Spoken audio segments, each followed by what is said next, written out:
இந்த நாட்டினுடைய விரோதிகளாக இருக்கக்கூடிய பாகிஸ்தான் மற்றும் சீனா போன்ற நாடுகளால் நிதி வழங்கப்பட்ட, அதுக்கப்புறம் அர்பன் நக்சல்ஸ்களால் பாதுகாக்கப்பட்ட ஒரு போர் தான் இந்த போர்.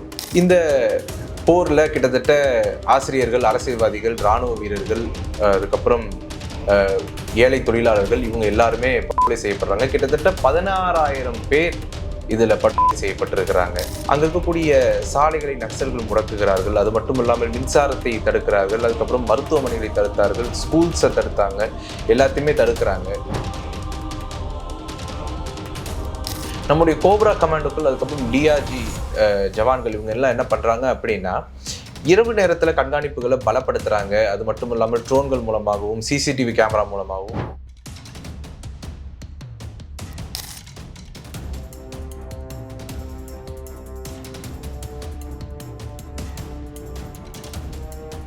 ஜாம்பவான் டிவி நேயர்களுக்கு வணக்கம்.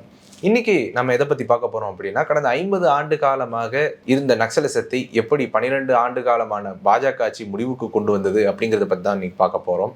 கடந்த 50 ஆண்டு காலமாக இந்தியா தனக்குள்ளேயே ஒரு கண்ணுக்கு தெரியாத ஒரு போரை எதிர்கொண்டு வருது. 2014 ஆண்டு வருஷத்துக்கு முன்னாடி இந்த காங்கிரஸ் ஆட்சி இதுக்கு ஒரு அனுதாப போக்கிலேயே நடத்தி கொண்டிருந்தது. ஆனால் பாஜக ஆட்சிக்கு வந்ததுக்கு பிறகு ஒரு 12 ஆண்டுகால ஆட்சியில் நக்சலிசத்தை படிப்படியாக கொண்டு வந்தது. அதை பற்றி தான் நம்ம இன்னைக்கு பார்க்க இருக்கிறோம். இந்த நாட்டினுடைய விரோதிகளாக இருக்கக்கூடிய பாகிஸ்தான் மற்றும் சீனா போன்ற நாடுகளால் நிதி வழங்கப்பட்ட, அதுக்கப்புறம் அர்பன் நக்சல்ஸ்களால் பாதுகாக்கப்பட்ட ஒரு போர் தான் இந்த போர். இந்த போரில் கிட்டத்தட்ட ஆசிரியர்கள், அரசியல்வாதிகள், இராணுவ வீரர்கள், அதுக்கப்புறம் ஏழை தொழிலாளர்கள், இவங்க எல்லாருமே படுகொலை செய்யப்படுறாங்க. கிட்டத்தட்ட 16,000 பேர் இதில் படுகொலை செய்யப்பட்டிருக்கிறாங்க. 2014 ஆண்டு காங்கிரசினுடைய ஆட்சி காலகட்டத்தில் இவர்களுக்கெல்லாம் அடைக்கலம் கொடுக்கக்கூடிய வேலைகளை காங்கிரஸ் ஆட்சி செய்தது. ஒரு பக்கம் மாவோயிஸ்டுகளுக்கு எதிராக, நக்சல்களுக்கு எதிராக இராணுவ வீரர்கள் போராட்டத்தை நடத்தி கொண்டிருக்கிறார்கள், ரத்தம் சிந்தி போராடுகின்றார்கள். ஆனால் இன்னொரு பக்கம் என்ன நடக்குது அப்படின்னா, அவங்களெல்லாம் வழிமாறி சென்ற இளைஞர்கள் அப்படின்னு சொல்லி அவர்களுக்கான ஒரு அனுதாப அலையை உருவாக்கினார்கள். அது மட்டும் இல்லாமல் பல்கலைக்கழகங்கள் தோறும் அவர்களுக்கான ஒரு மாய பிம்பத்தை உருவாக்கக்கூடிய வேலைகளை செய்கிறாங்க. இன்னொரு பக்கம் இராணுவ வீரர்களுக்கு ஒரு முறையான உத்தி கொடுக்கப்படாமல், முறையான தெளிவான கமாண்ட் கொடுக்கப்படாமல், அவர்களுக்கான தொழில்நுட்ப வசதிகள் ஏற்படுத்தி கொடுக்காம, அவர்களை அப்படியே ஒரு கைகள் கட்டப்பட்ட நிலையில் அவர்களை காட்டுக்கு அனுப்புகிறாங்க. அது மட்டும் இல்லாமல் பல மாவட்டங்கள் தோறும் என்ன நடந்திருக்கு அப்படின்னா, ஒரு இருளில் மூழ்கி இருக்கக்கூடிய சூழல் தான் உருவாகி இருக்கிறது.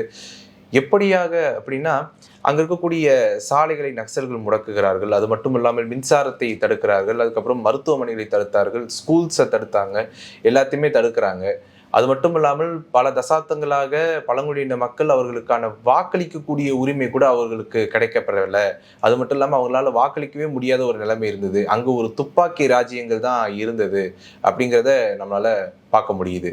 2014 ஆண்டு பாஜகனுடைய ஆட்சி வந்ததுக்கு பிறகு இந்த நிலை போக்கு அப்படியே மாறுது. ஏன்னா பிரதமர் நரேந்திர மோடி அவர்கள் தலைமை ஏற்றதற்கு பிறகு இந்த மொத்த விதிமுறைகளையுமே மாத்துறாரு. எப்படி மாத்துறாரு அப்படின்னா, வன்முறையும் பேச்சுவார்த்தையும் இனி வேலைக்காகாது. அதாவது வன்முறையும் பேச்சுவார்த்தையும் இனி ஒரே நேர்கோட்டில் பயணிக்க முடியாது. அதனால பயங்கரவாதிகளுக்கு இனிமேல் மன்னிப்பு கிடையாது அப்படிங்கிற நிலையை உருவாக்குறாங்க. அது மட்டும் இல்லாமல் உள்துறை அமைச்சராக இருக்கக்கூடிய திரு அமித்ஷா அவர்கள் என்ன பண்றாங்க அப்படின்னா, கமாண்டோக்களுக்கு ஒரு கோட்பாட்டை அறிமுகப்படுத்துறாரு. அதாவது சமதான் அப்படிங்கிற ஒரு கோட்பாட்டை அறிமுகப்படுத்துறாரு.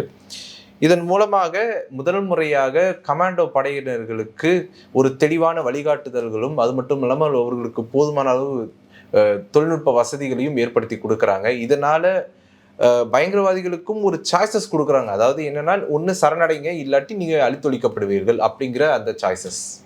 நம்முடைய கோப்ரா கமாண்டோக்கள், அதுக்கப்புறம் டிஆர்ஜி ஜவான்கள், இவங்க எல்லாம் என்ன பண்ணுறாங்க அப்படின்னா, இரவு நேரத்தில் கண்காணிப்புகளை பலப்படுத்துகிறாங்க. அது மட்டும் இல்லாமல் ட்ரோன்கள் மூலமாகவும் சிசிடிவி கேமரா மூலமாகவும் பல கேம்ப்ஸ் மூலமாகவும் அவங்களுடைய நடவடிக்கைகளை கண்காணித்து அதை கண்ட்ரோல் பண்ணுறதுக்கு முழு நடவடிக்கைகளை மேற்கொள்கிறாங்க. அது மட்டும் இல்லாமல் இந்த நாட்டினுடைய ஒவ்வொரு அங்குலத்தையும் மீட்டெடுப்பதற்கான ஒரு பெரிய தார்மீக அரசியல் ஆதரவை இவர்களுக்கு கிடைக்கப்பெறாங்க.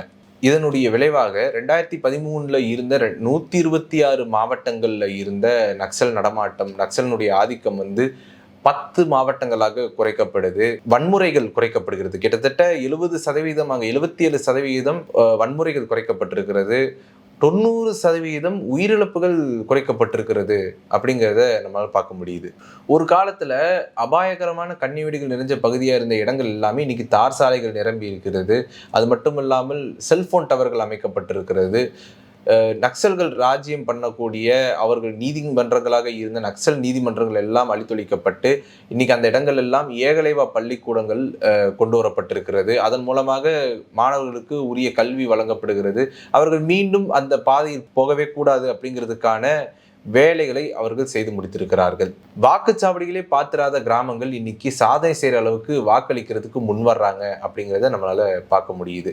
நம்முடைய இராணுவம் மேற்கொண்ட தந்திரோபாய நடவடிக்கைகளுக்கு பிறகு, அவருடைய அசாத்தியமான அந்த துணிச்சலால் எடுக்கப்பட்ட அந்த நடவடிக்கைகளுக்கு பிறகு, அந்த பாதையில இருக்கக்கூடிய அந்த நக்சல் பாதையில இருந்தவங்க எல்லாம் மீண்டும் அவங்களுடைய ஆயுதங்களை கீழே போட்டுவிட்டு அவர்கள் ஒரு மறுவாழ்வு நோக்கி நகரக்கூடிய வேலைகளை இந்த அரசாங்கம் செய்திருக்கிறது. அது மட்டும் இல்லாமல் பள்ளிகள், அதுக்கப்புறம் செல்போன் டவர்ஸ், அதுக்கப்புறம் ரோட்ஸ், இது எல்லாமே கொண்டு வந்து ஒரு மாற்றத்தை நோக்கி நகரக்கூடிய வேலையை இந்த 12 ஆண்டுகால பிஜேபி ஆட்சி செஞ்சு முடிச்சிருக்கிறது அப்படிங்கிறத நம்மளால பார்க்க முடியுது. காங்கிரஸ் ஆட்சி இந்த மாவோயிஸ்டுகளுக்கு ஒரு அடைக்கலம் கொடுத்து அவர்களை வளர விடத்தான் செஞ்சுது. ஆனால் பாஜக ஆட்சி இதையெல்லாம் முறியடிச்சு அதையெல்லாம் ஒழித்து கட்டிவிட்டது அப்படிங்கிறதாம் இங்கே நம்ம பார்க்க முடியுது. இது போன்ற அரசியல் சமூகம் சார்ந்த செய்திகளை தெரிந்து கொள்ள ஜாம்பவானோடு இணைந்திருங்கள். நன்றி, வணக்கம்.